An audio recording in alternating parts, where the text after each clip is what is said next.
కొంతమంది అనుకోవచ్చు, ఏముంది ఇప్పుడు ఏఐ టూల్స్లో ఇలా టెక్స్ట్ ప్రాంప్ట్ ఇస్తే అలా అవుట్పుట్ వచ్చేస్తుంది కదా, కాబట్టి మనుషులు తాము ఇంతకాలం నేర్చుకున్న విద్యలకి విలువ పోతుంది అని. నిజానికి అలాంటి ప్రమాదమే లేదు. ఎందుకంటే ఏఐ అన్నది ప్రతి రంగంలోనూ పనిని సులువు చేస్తుందే తప్ప నేరుగా మనిషి సామర్థ్యాన్ని అది పెంచదు. ఒక మనిషి సామర్థ్యం అనేది అతను స్వయంగా ఏదైనా నేర్చుకుంటేనే పెరుగుతుంది. ఏఐ వచ్చినంత మాత్రాన టాలెంట్ ఉన్నవాళ్లు లేనివాళ్ళైపోరు, లేనివాళ్లు ఉన్నవాళ్లుగా మారిపోరు. కానీ ఏఐ వల్ల నేర్చుకోవడంలో స్పీడ్ పెరుగుతుంది, పనిలో సాయం లభిస్తుంది, అంతవరకే. ఒక ఇద్దరు వ్యక్తులు ఉన్నారనుకుందాం. ఒకరు ఎంతో కాలంగా గొప్ప రచనలు చేసిన వ్యక్తి, మరొకరు ఏనాడు రచనలు చేయడమే తెలియని వ్యక్తి. వీరిద్దరూ ఏఐ టూల్స్ని సమానంగా నేర్చుకున్నారనుకోండి, ఎవరి నుంచి మంచి అవుట్పుట్స్ వస్తాయి?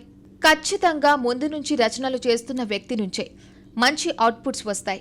ఇది కాదనలేని నిజం. అంటే ఇక్కడ ఏఐ అనేది మనిషి ప్రతిభని దెబ్బతీయదని ఈజీగా అర్థమవుతుంది. కాకపోతే ఇక్కడ ఇంపార్టెంట్ విషయం ఏంటంటే, ప్రతిభవంతులు ఏఐ వాడకాన్ని నిరాకరించకూడదు.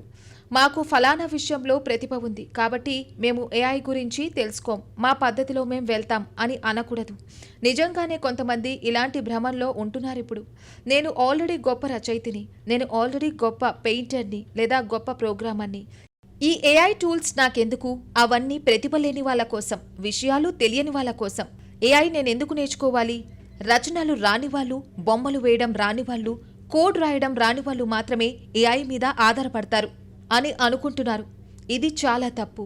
ఇలా భావిస్తే వాళ్ళు ఎంత ప్రతిభావంతులైనా త్వరలోనే వెనకబడిపోయే అవకాశం ఉంది. ఎందుకంటే ఏఐ అనేది సామర్థ్యాన్ని నేరుగా పెంచదు, కానీ విషయాలు నేర్చుకోవాలనుకునే వాళ్ళకి స్పీడ్గా నేర్పిస్తుంది. కాబట్టి ప్రతిభావంతులైనా ప్రతిభ లేని వాళ్ళైనా సరే తమకి నచ్చిన రంగంలో ఏఐ టూల్స్ని నేర్చుకోగలిగితే తాము ఉన్న స్థాయి కంటే పై లెవెల్కి వెళ్ళగలుగుతారు.